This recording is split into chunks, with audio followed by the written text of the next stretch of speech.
Tuhan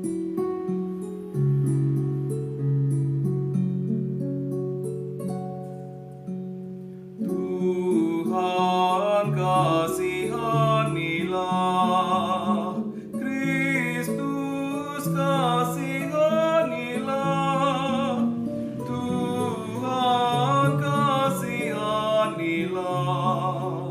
Dunia ini porak-poranda, dosa melanda umat manusia. Banyak sengsara itu akibatnya. Tuhan kasihanilah, Kristus kasihanilah, Tuhan kasihanilah.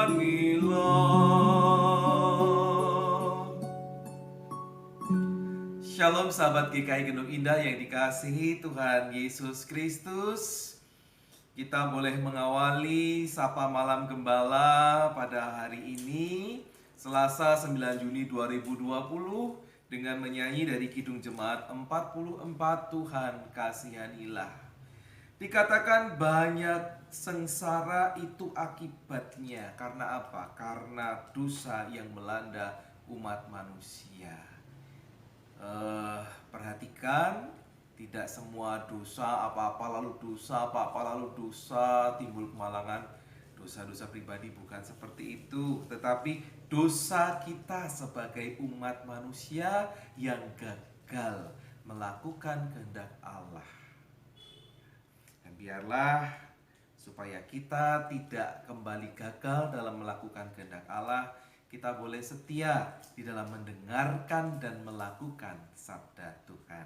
Karena itu, di dalam kerendahan hati, mari bersama-sama kita persiapkan diri pada malam hari ini untuk mendengarkan firman Tuhan melalui doa. Mari kita berdoa. Kami bersyukur untuk melihara-Mu ya Tuhan sepanjang hari ini. Biarlah kami boleh bersatu hati untuk berdoa bagi Indonesia, bagi dunia, di tengah usaha melawan COVID-19. Mampukan dunia menghadapinya dan menang terhadap COVID-19 ini. Terima kasih ya Tuhan, kuasai kami dengan Roh Kudus-Mu bila sebentar kami akan mendengarkan sabda-Mu, sehingga sabda-Mu menjadi sabda yang hidup. Di dalam Tuhan Yesus Kristus. Amin. Firman Tuhan pada malam hari ini dibacakan dari Kejadian pasal 44 ayat 18 sampai dengan 34, sebuah perikop yang diberikan judul oleh Lembaga Alkitab Indonesia, Yehuda Membela Binyamin. Namun tema kita adalah rela menggantikan. Demikian firman Tuhan. Lalu tampillah Yehuda mendekatinya dan berkata, "Mohon bicara tuanku. Izinkanlah kiranya hambamu ini mengucapkan sepatah kata kepada tuanku. Dan janganlah kiranya bangkit amarahmu terhadap hambamu ini, sebab tuanku adalah seperti Fir'aun sendiri. Tuanku telah bertanya kepada hamba-hambanya ini, masih adakah ayah atau saudara kamu? Dan kami menjawab, tuanku, kami masih mempunyai ayah yang tua, dan masih ada anaknya yang muda yang lahir pada masa tuanya.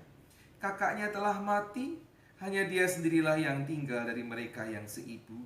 Sebab itu ayahnya sangat mengasihi dia. Lalu tuanku berkata kepada hamba-hambamu ini, bawalah dia kemari kepadaku supaya mataku memandang dia. Tapi jawab kami kepada tuanku, anak itu tidak dapat meninggalkan ayahnya. Sebab jika ia meninggalkan ayahnya, tentulah ayah ini mati.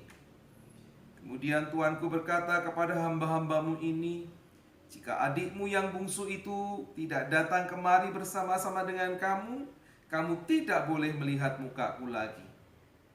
Setelah kami kembali kepada hambamu, ayahku, maka kami memberitahukan kepadanya perkataan tuanku itu. Kemudian ayah kami berkata, kembalilah kamu membeli sedikit bahan makanan bagi kita. Tetapi jawab kami tidak dapat pergi ke sana. Jika adik kami yang bungsu bersama-sama dengan kami, barulah kami akan pergi ke sana. Sebab kami tidak boleh melihat muka orang itu. apabila adik kami yang bungsu tidak bersama-sama dengan kami. Kemudian berkatalah hambamu, ayahku, kepada kami, kamu tahu bahwa istriku telah melahirkan 2 orang anak bagiku, yang seorang telah pergi daripadaku, dan aku telah berkata, tentulah ia diterkam oleh binatang buas, dan sampai sekarang aku tidak melihat dia kembali. Jika anak ini kamu ambil pula daripadaku, dan ia ditimpa kecelakaan, maka tentulah kamu akan menyebabkan aku yang uban dan ini turun ke dunia orang mati karena nasib celaka. Maka sekarang apabila aku datang kepada hambamu ayahku dan tidak ada bersama-sama dengan kami anak itu, padahal ayahku tidak dapat hidup tanpa dia, tentulah akan terjadi apabila dilihatnya anak itu tidak ada, bahwa ia akan mati. Dan hamba-hambamu ini akan menyebabkan hambamu, ayah kami yang ubanan itu, turun ke dunia orang mati karena duka cita. Tetapi hambamu ini telah menanggung anak itu terhadap ayahku dengan perkataan, jika aku tidak membawanya kembali kepada Bapa, maka akulah yang berdosa kepada Bapa untuk selama-lamanya. Oleh sebab itu, baiklah hambamu ini tinggal menjadi budak tuanku, menggantikan anak itu. Dan biarlah anak itu pulang bersama-sama dengan saudara-saudaranya.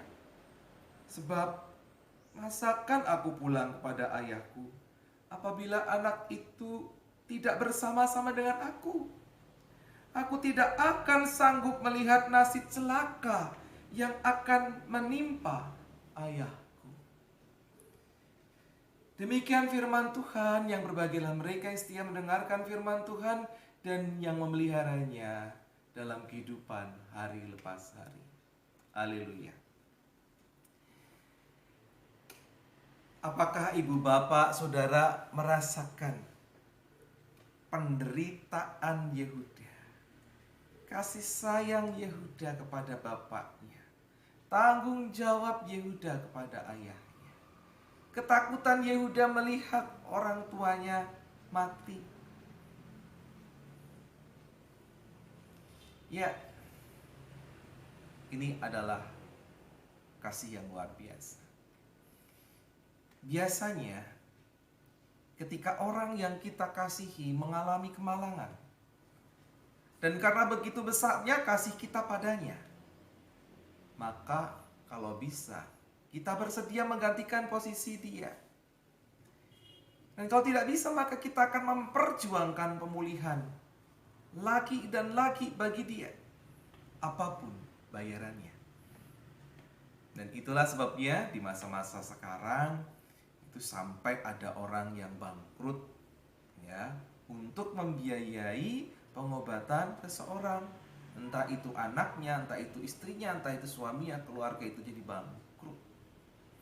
Karena apa? Karena kasihnya pada orang itu.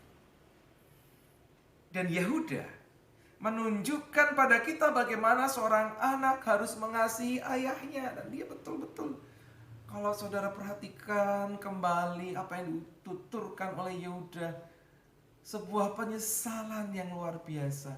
Ini adalah karena kasih Yehuda kepada bapaknya. Dan bagaimana seorang kakak seharusnya juga mengasihi adiknya dan bertanggung jawab kepada adiknya. Itu beda ya, di masa yang lalu dengan masa sekarang ada yang sangat beda. Karena kemarin Yusuf tidak mau menerima tijitibeh, mati siji mati kabeh, jadi budak satu, jadi budak semua yang sudah mereka tunjukkan. Bukan hanya Benyamin yang menjadi budak, tapi kami juga. Mereka tidak sanggup untuk pulang kembali kepada bapaknya. Kalau Benyamin harus ditinggal di sana menjadi budak. Yusuf tidak mau. Maka akhirnya, karena memang Benyamin yang bersalah ditemukan tempat minum pemimpin Mesir, yaitu Yusuf pada waktu itu ditemukan di karungnya Benyamin. Benyamin yang salah, Benyamin yang harus dihukum mati, atau jadi budak. Dan Yusuf tidak mau menerima itu, maka Yehuda kemudian mengambil tanggung jawab untuk menggantikan posisi adiknya. Bukan hanya karena tanggung jawabnya, tetapi apa?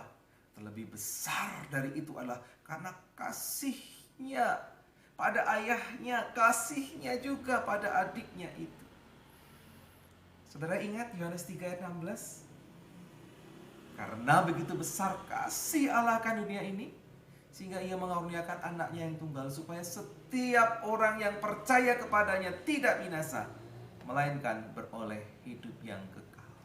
Dan nats ini jadi sangat relevan bagi kita dalam permenungan kita.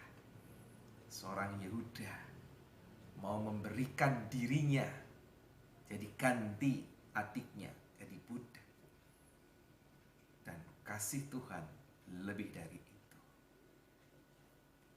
Kita selamat karena kasih Tuhan itu. Karena itu yang bisa kita kerjakan adalah bersyukurlah. Dan lakukanlah yang terbaik untuk orang-orang yang kita kasihi. Jangan tindas mereka, jangan sakiti mereka. Tetapi bertanggung jawablah untuk kehidupan mereka, untuk kehidupan orang-orang yang kita kasihi, dan bersyukurlah pada Tuhan. Lakukanlah, Tuhan Yesus memberkati. Amin. Mari kita bersyukur kepada Tuhan, kita berdoa. Ya Tuhan, satu bagian kecil yang ditunjukkan Yehuda.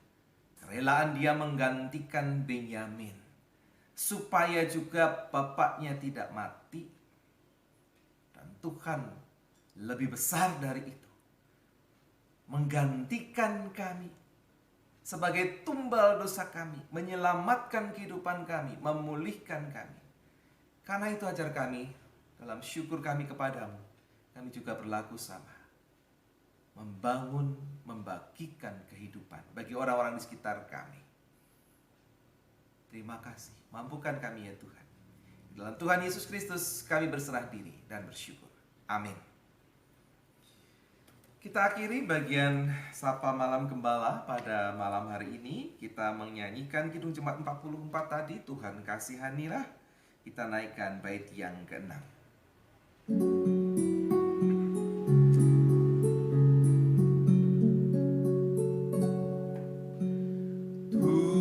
Tuhan kasihanilah, Kristus kasihanilah, Tuhan kasihanilah. Buatlah kami alat pendamai yang memaklumkan kemuliaan-Mu. Bimbinglah kami di kerajaan-Mu.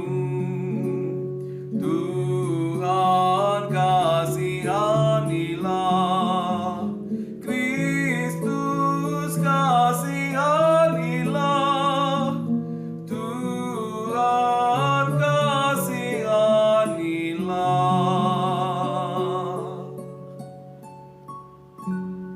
Sampai jumpa kembali sahabat GKI Gunung Indah besok hari. Tuhan Yesus memberkati. Amin.